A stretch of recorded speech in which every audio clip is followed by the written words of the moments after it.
దినం దేవునితో నేను.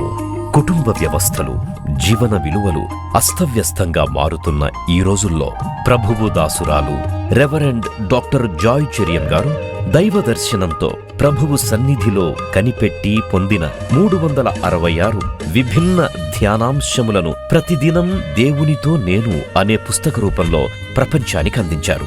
ఇది అనేకుల జీవితాలను ప్రభావితం చేసే ఒక విలక్షణమైన గ్రంథము. పరిశుద్ధాత్మ దేవుడు ఈ పుస్తకమును పఠించే ప్రతి ఒక్కరిని స్పృశించి శక్తితో నింపునుగాక. ఈ పుస్తకాలిప్పుడు అందరికీ అందుబాటులో ఉన్నాయి. ఈ నూతన సంవత్సరంలో దీనిని మీరు ధ్యానించండి, మీ బంధుమిత్రులకు ఆత్మీయ బహుమతిగా అందించండి. పుస్తక ప్రతుల కొరకు సంప్రదించవలసిన ఫోన్ నంబర్లు 9550504718, 9030757571.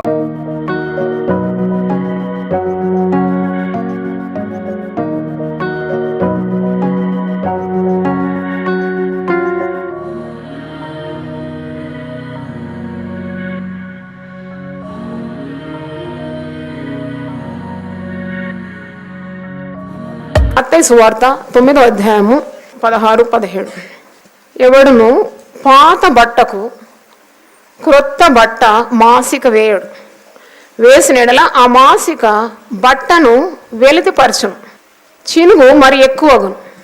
మరియు పాత తిత్తులలో క్రొత్త ద్రాక్షారసం పోయారు, పోసిన ఎడల తిత్తులు పిగిలి ద్రాక్షారసం కారిపోను, తిత్తులు పాడగును. అయితే క్రొత్త ద్రాక్షారసము క్రొత్త తిత్తుల్లో పోయిదురు, అప్పుడు ఆ రెండును చెడిపోక ఉండునని చెప్పాను. ఈ ఉపమానము యేసు ప్రభు శిష్యులను, జనసమూహాలను ఉద్దేశించి బోధిస్తున్నాడు. ఈ ఉపమానంలో చాలా గొప్ప సత్యం ఉన్నది. ఇదే ఉపమానం మార్క్స్ వార్త 2వ అధ్యాయము 21-22లో కూడా మార్క్స్ వార్తికుడు రాస్తున్నాడు. ఎవడును పాత బట్టకు క్రొత్త గుడ్డ మాసిక వేయడు, వేసిన ఎడల ఆ క్రొత్త మాసిక పాత బట్టను వెలితిపరచను, చినుగు మరి ఎక్కువగును. ఎవడును పాత తిత్తులలో క్రొత్త ద్రాక్షారసము పోయడు, పోసిన ఎడల ద్రాక్షారసము ఆ తిత్తులను పిగుల్చును, రసమును తిత్తులను చెడును. అయితే క్రొత్త ద్రాక్షారసము క్రొత్త తిత్తుల్లో పోయవలను. క్రొత్త ద్రాక్షారసము ఎక్కడ పోయాలి? క్రొత్త తిత్తుల్లో పోయాలి. లూకా సువార్త కూడా ఏమంటున్నాడు చూడండి. లూకా సువార్త 5వ అధ్యాయము 36-39 వచనాలు. ఎట్లనగా ఎవడును పాత బట్టకు క్రొత్త గుడ్డ మాసిక వేయడు, వేసిన క్రొత్తది దాన్ని చింపివే, అది గాక క్రొత్త దానిలో నుండి తీసిన ముక్క పాత దానితో కలియదు. ఎవడును పాత తిత్తుల్లో క్రొత్త ద్రాక్షారసం పోయాడు, పోసిన క్రొత్త ద్రాక్షారసమును తిత్తులను పిగుల్చును, రసము కారిపోను, తిత్తులను పాడవు. అయితే క్రొత్త ద్రాక్షారసము క్రొత్త తిత్తుల్లో పోయవలను, పాత ద్రాక్షారసము త్రాగి వెంటనే క్రొత్త దాన్ని కోరువాడెవడనూ లేడు, పాతదే మంచిదని చెప్పు. అంటే క్రొత్త ద్రాక్షారసం గురించి, పాత ద్రాక్షారసం గురించి. మరి క్రొత్త తిత్తులు, పాత తిత్తులు, క్రొత్త మాసిక, పాత మాసిక. చూడండి, ఇవన్నీ ఇలాగ చక్కగా వివరిస్తున్నాడు. మనుషులు కోరేది ఎప్పుడు కూడా క్రొత్త ద్రాక్షారసం కాదట, పాత ద్రాక్షారసమే మంచిదంటారట. అంటే వారు పాత కార్యాలు ఆలోచిస్తారు, పాత కార్యాలు వారు వెంబడిస్తారు. కానీ యేసు ప్రభు ఈ లోకానికి క్రొత్తదనాన్ని తెచ్చినాడు. దేవునికి స్తోత్రం. ఎంత క్రొత్తదనాన్ని తెచ్చినాడు యేసు ప్రభు ఈ లోకంలో. మరి ధర్మశాస్త్రము అది పాత నిబంధన, పాతది. యేసు ప్రభు క్రొత్త నిబంధన, క్రొత్త ఉడంబడికలో క్రొత్త కార్యాలు మన కొరకు మరి సిద్ధపరిచినాడు. రక్షణ కార్యము ఒక క్రొత్త కార్యం కదా. యేసు ప్రభు మనకు రక్షణ భాగ్యాన్ని ఇచ్చినాడు. ఇది ఒక నూతన కార్యం. అపోస్తలుడైన పౌలు 2 కొరింథీ 5:17-18 వచనాల్లో ఎవడైనాను క్రీస్తు నందున్న ఎడల వాడు నూతన సృష్టి, పాతవి గతించి సమస్తము క్రొత్తమాయను, సమస్తము నూతనమాయను. అంటే ఇక్కడ వాక్యంలో మీరు మత్తయి సువార్త 9వ అధ్యాయంలో చూడండి. అక్కడ నువ్వు క్రొత్తగా ఉన్నావు, ప్రభు నీకు ఆ క్రొత్తదనాన్ని ఇచ్చినాడు. కాబట్టి నీవు ఇంకా వెనుక తట్టు చూడకూడదు. లోతు భార్యకి ఏమని ఆజ్ఞ ఇచ్చినాడు దేవుడు? వెనుక తట్టు తిరిగి చూడదు, పాడైపోతావు. ఇక్కడ చూడండి, పాతదనాన్ని తొలగించాలి, క్రొత్త కార్యాన్ని స్వీకరించాలి. మరి నీవు మార్పు నొందాలి, నీ మనస్సు నూతనంగా మార్పు నొందాలి. వాక్యాన్ని చూసినప్పుడు నువ్వు మార్పు నొంది నువ్వు రూపాంతరము పొందాలి అని వాక్యంలో చూస్తున్నాం. యేసు ప్రభు ఈ యొక్క ఉపమానం చెప్పడానికి కారణాలు ఏంటి అన్నప్పుడు, ఆనాడు యూదా మత బోధకులు, పరిసయ్యులు, శాస్త్రులు, వారు స్వనీతిమంతులు, వారు రక్షణ కార్యాన్ని నమ్మని వారు, యేసు ప్రభు మెస్సయాని, లోకానికి రక్షకుడని, అభిషక్తుడని వారికి ఏమాత్రం నమ్మకము లేదు. వారు మరి పాత తిత్తిని పోలి ఉన్నారు. యేసు ప్రభువును అంగీకరించిన తర్వాత నువ్వు రూపాంతరం పొందుతున్నావు, నూతనత్వం పొందుకుంటున్నావు, యేసు ప్రభు యొక్క మహిమను నీ జీవితంలో అనుభవిస్తావు. మరి యేసు ప్రభువును నమ్మటం ద్వారానే మనకు ఉచితముగా రక్షణ భాగ్యాన్ని పొందుకుంటున్నాం. మనము నీతి క్రియలు చేసినందుకు కాదు ఈ రక్షణ సంతోషం పొందింది. మరి పరిసయ్యులు, శాస్త్రులు నీతి క్రియలందు విశ్వాసం ఉంది వారికి. మరి వారు స్వనీతితో వారు దేవుని రాజ్యం పోవాలని కోరేవారు. స్వనీతితో ఎవడైనా దేవుని రాజ్యం పోవాలని ఆశిస్తే, ఒక భక్తుడు అంటాడు, వాడు ఇసుకతో తాడు వేని పరలోకానికి వెళ్ళ ప్రయత్నిస్తున్నాడని. ఇసుకతో తాడు పేనగలమా? పేనలేం. అంటే మన స్వప్రయత్నాలన్నీ కూడా వ్యర్థమే. మనం పాపులము నీచులమై ఉండగా యేసు ప్రభు మన కొరకు సిలువలో మరణమైనాడు, బలి అయినాడు. ఆయన మన కొరకు తన ప్రాణమును అర్పించినాడు. ఆయన కార్చిన రక్తం ద్వారా మనకు మన పాపముల నుండి ఏం కలుగుతుంది? విముక్తి. చూడండి, ధర్మశాస్త్రంలో బలులు అర్పించేది అది పాత తిత్తి అని అనుకోవాలి మీరు. ధర్మశాస్త్రంలో ఉన్న కార్యాలన్నీ చూసినప్పుడు పాత కార్యాలు. స్వక్రియలందు విశ్వాసం వారికి ఉన్నది. అంటే యేసు ప్రభు యొక్క రక్షణ కార్యాలు వారికి అర్థం కావడం లేదు. అంటే యేసుప్రభు దేవుడని వారు నమ్మడం లేదు. మీరు ఈ మత్తయి సువార్త 9వ అధ్యాయంలో చూసినప్పుడు ఒక పక్షవాయువు గలవాన్ని ప్రభు దగ్గరికి తెచ్చినప్పుడు ప్రభు వానితో అంటాడు, నీ పాపములు క్షమింపబడి ఉన్నది, నువ్వు లేచి పరిపెత్తుకొని నడుము అన్నప్పుడు వాడు దిగున లేచి నడిచినాడు. అప్పుడు అక్కడున్న పరిసయ్యులు, శాస్త్రులు, మత పెద్దలు అంటున్నారు, పాపములు క్షమించడానికి ఇట్టి అధికారము ఇతనికి ఎవరిచ్చినారు? దేవుడు ఒక్కడే కదా పాపములు క్షమించేది. ఇక్కడ చూడండి 5వ వచనం, నీ పాపములు క్షమింపబడి ఉన్నావని చెప్పుట సులభమా, లేచి నడుమని చెప్పుట సులభమా? యేసు ప్రభు అంటున్నాడు, ఆయనను పాపములు క్షమించడం భూమి మీద మనుష్య కుమారునికి అధికారం కలదని మీరు తెలుసుకోవాలని చెప్పి ఆయన పక్షవాయువు గలవాన్ని చూసి నువ్వు లేచి నీ మంచం ఎత్తుకొని నీ ఇంటికి పొమ్మని చెప్పగా వాడు లేచి తన ఇంటికి వెళ్ళను. జనులు అది చూచి భయపడి మనుషులకిట్టి అధికారం ఇచ్చిన దేవుని మహిమపరిచి. అక్కడ ఒక క్రొత్త కార్యం మీరు చూస్తున్నారు. ఆ క్రొత్త కార్యం కావాలంటే మొదట ఆ తిత్తి కూడా ఎలా ఉండాలి? క్రొత్తదనము రావాలి. చూడండి, ఆ క్రొత్త కార్యము ఒక పక్షవాతం గలవాడు లేచి నడవాలి అన్నప్పుడు వాని రోత హృదయము మొదట మారాలి. వాని పాపములు క్షమింపబడాలి. పాపములు క్షమించడానికి నీకెవరిచ్చినారు అధికారము? నువ్వు దేవదూషణ చేస్తున్నాడు. 3వ వచనం చూడండి, ఇదిగో శాస్త్రులు కొందరు ఇతడు దేవదూషణ చేయుచున్నాడని తమలో తాము అనుకుంటున్నారు. అక్కడ కూడా యేసు ప్రభును వారు నమ్మడం లేదు.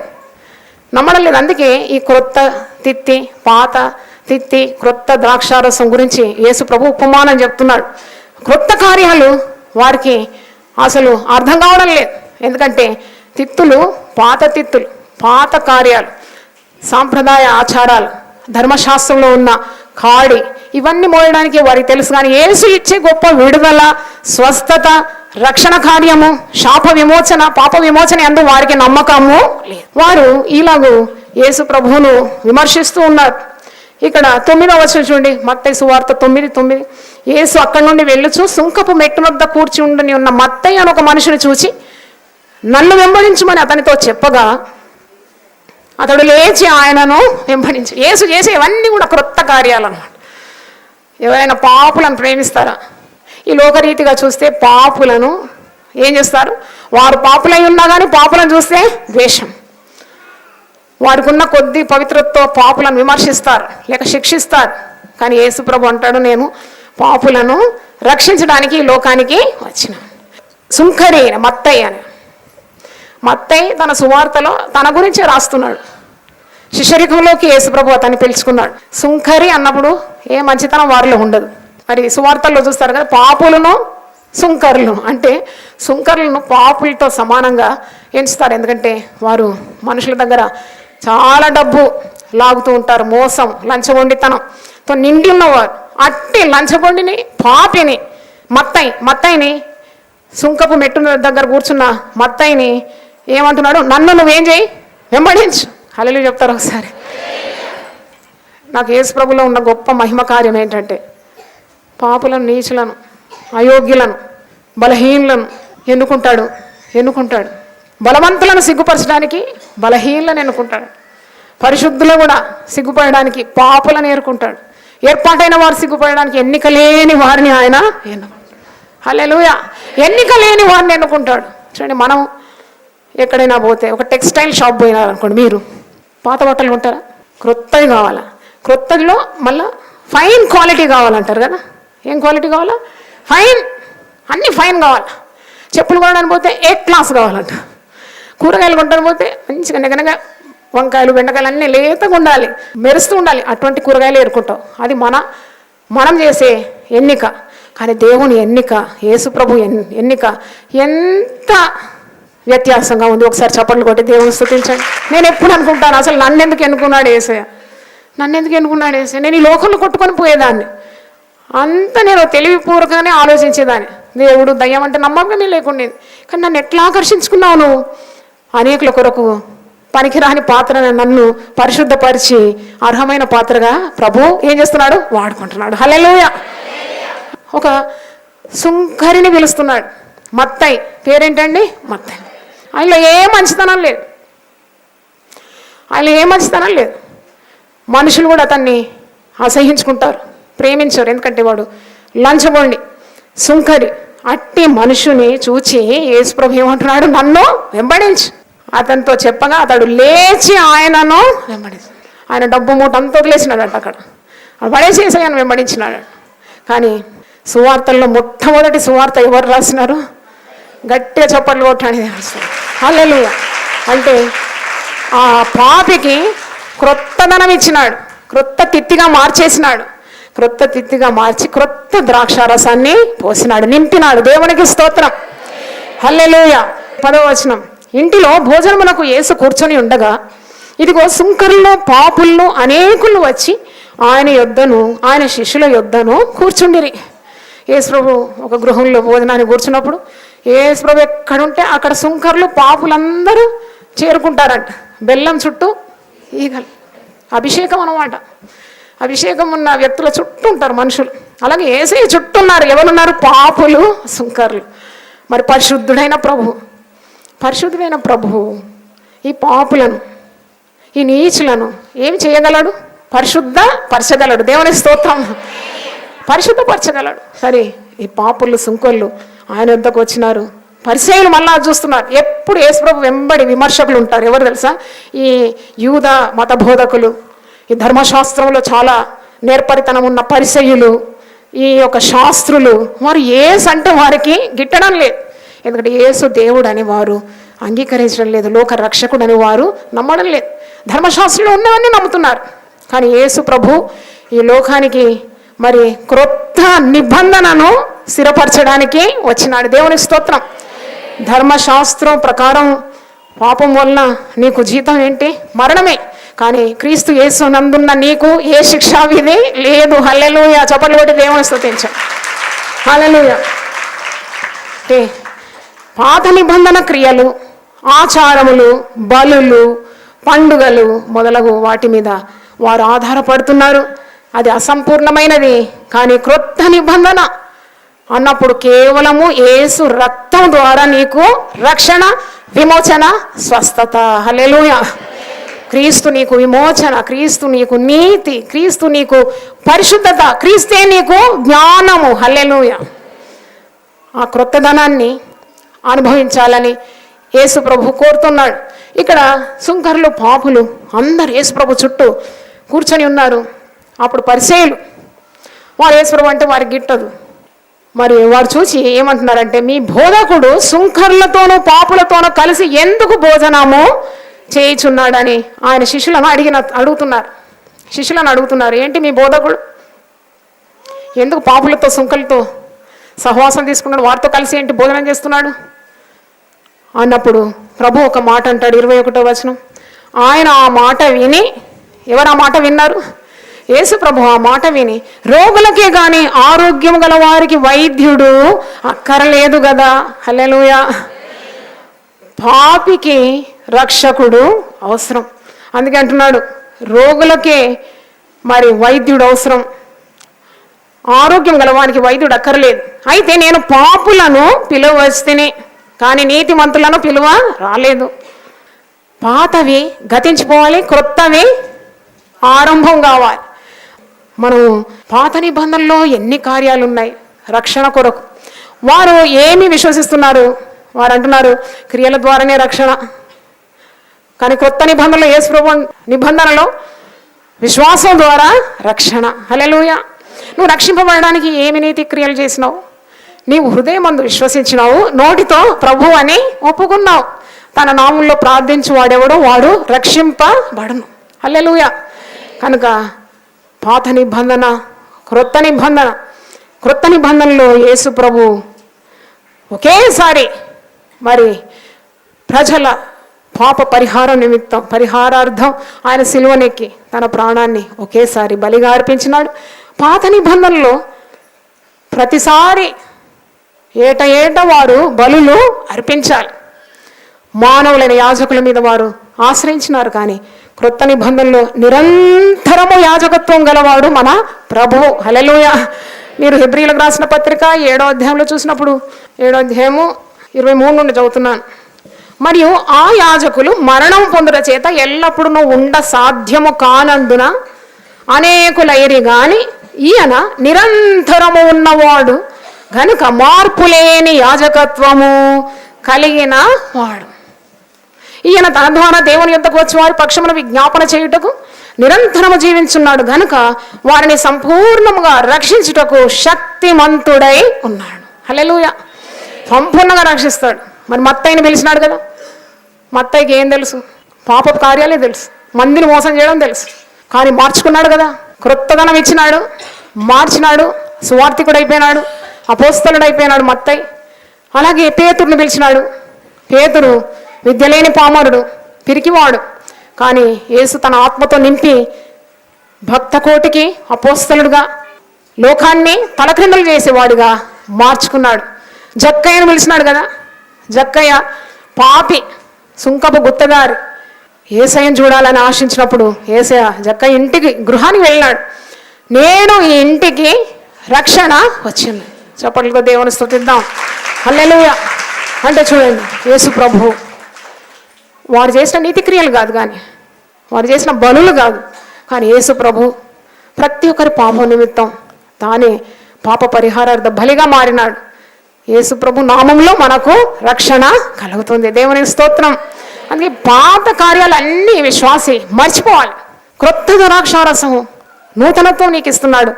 కాబట్టి నువ్వు తిరిగి వెనుక తట్టు చూడకూడదు. ఆనాడు పాత నిబంధనలో ధర్మశాస్త్ర యుగంలో పాపం చేసే రాళ్ళు కొట్టి ఏం చేస్తారు? చంపేస్తారు. కానీ క్రొత్త నిబంధనలు వచ్చినప్పుడు పాపులకు రక్షకుడు ఎవరు? యేసు ప్రభు. నేను పాపుల కొరకే వచ్చినాను.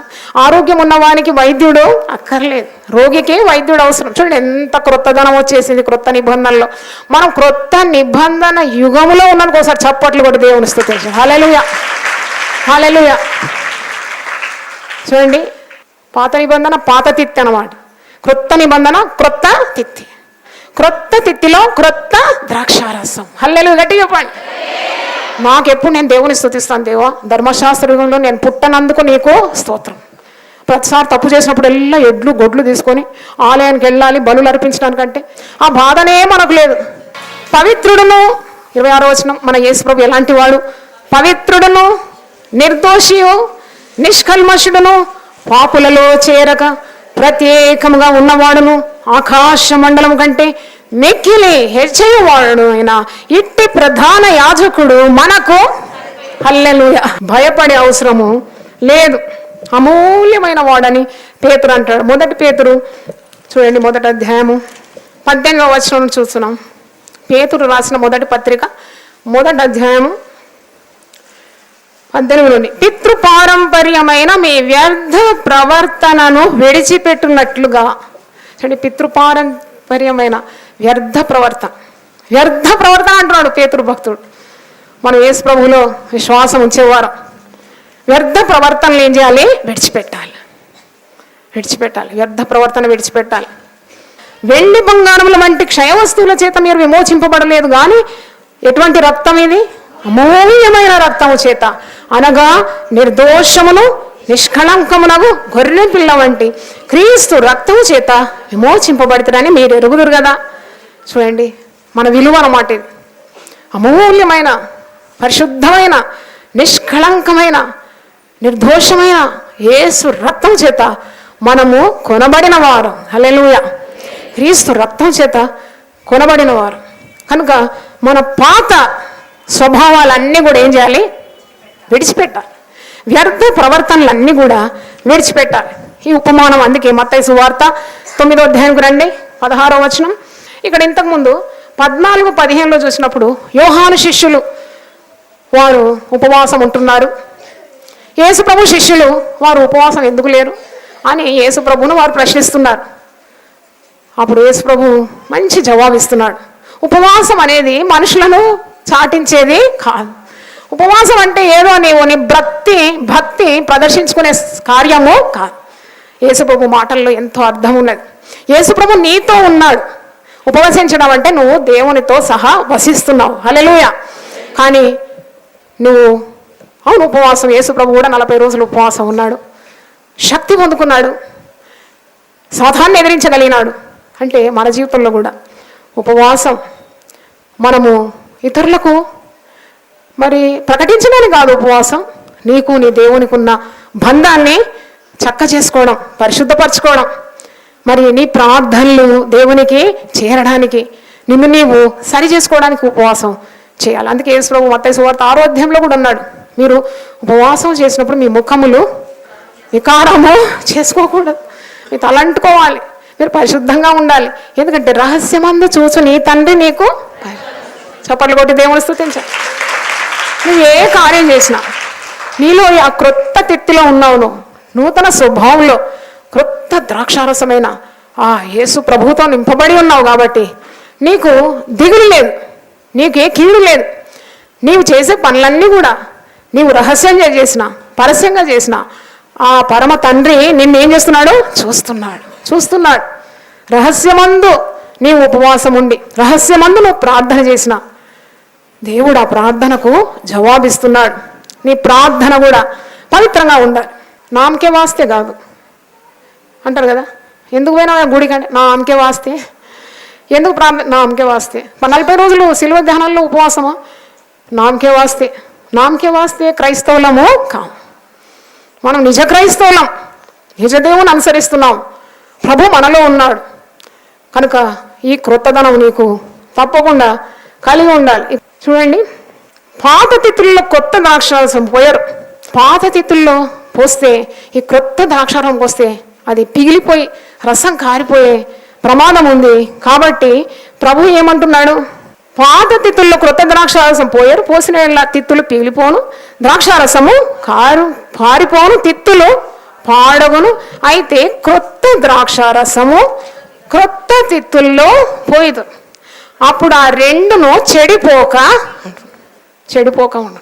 అంటే ఈరోజు నీవు దీని ద్వారా గమనించాల్సింది ఏంటి అంటే, యేసు ప్రభువును అంగీకరించిన నీవు పాత ఆచారాలు కానీ వ్యర్థమైన ప్రవర్తనలు కానీ దేవునికి అయిష్టమైన మార్గాలు కానీ అబద్ధములు కానీ కక్ష విభేదం అసూయ లేక శత్రుత్వం ఇవి యేసు ప్రభు మనకు బోధించలేదు. శత్రువులను కూడా ఏమన్నాడు? ప్రేమించి వారి కొరకు ప్రార్థన. అది కొత్త తిత్తి అన్నమాట. పాత నిబంధనలో కంటికి కన్ను, పంటికి పన్ను, దెబ్బకు దెబ్బ. కానీ క్రొత్త నిబంధనలో చూడండి, యేసు ప్రభు కొత్త ఉడంబడికలు, క్రొత్త తిత్తి. ద్రాక్షారసం ఎలాగుంది? క్రొత్తది. తిత్తి ఎలాగుంది? క్రొత్తది. హల్లెలూయా చెప్పండి ఒకసారి.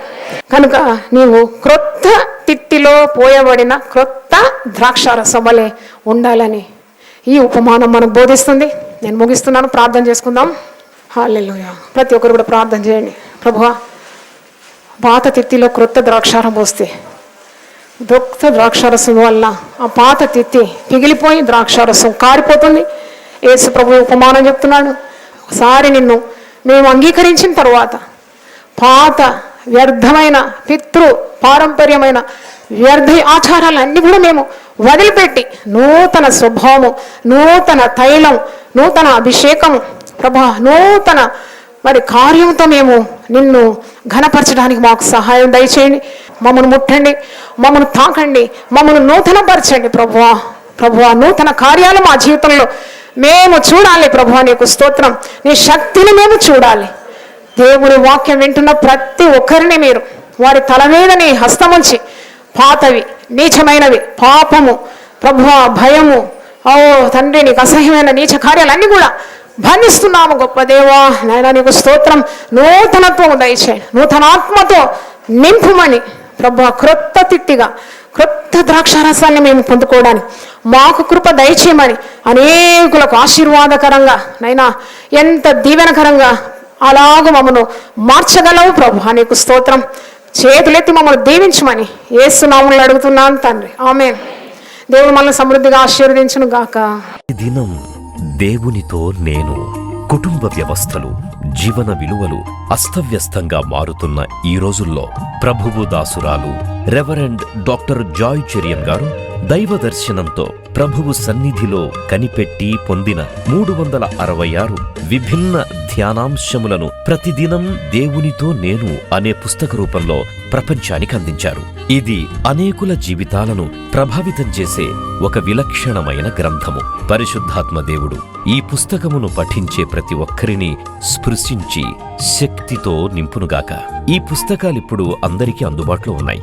ఈ నూతన సంవత్సరంలో దీనిని మీరు ధ్యానించండి, మీ బంధుమిత్రులకు ఆత్మీయ బహుమతిగా అందించండి.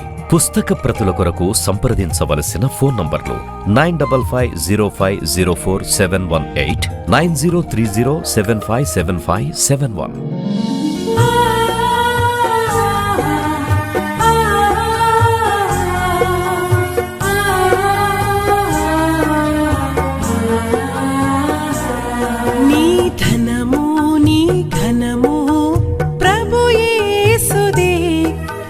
దశమా భాగమునీయ వెనుదీతువా.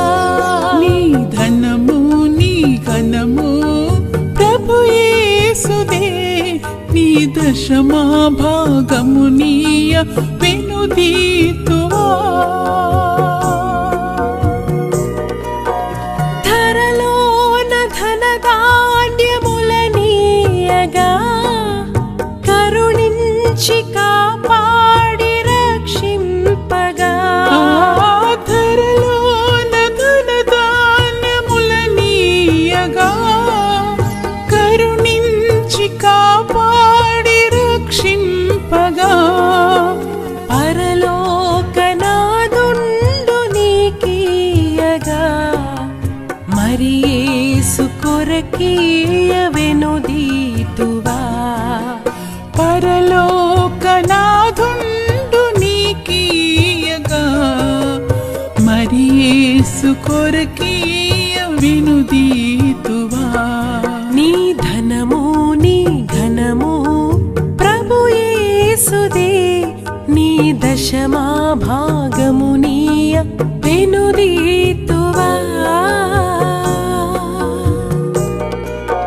పాడి పంటలు ప్రభువు నీకీయగా కూడు గుట్టలు నీకు దయచేయగా.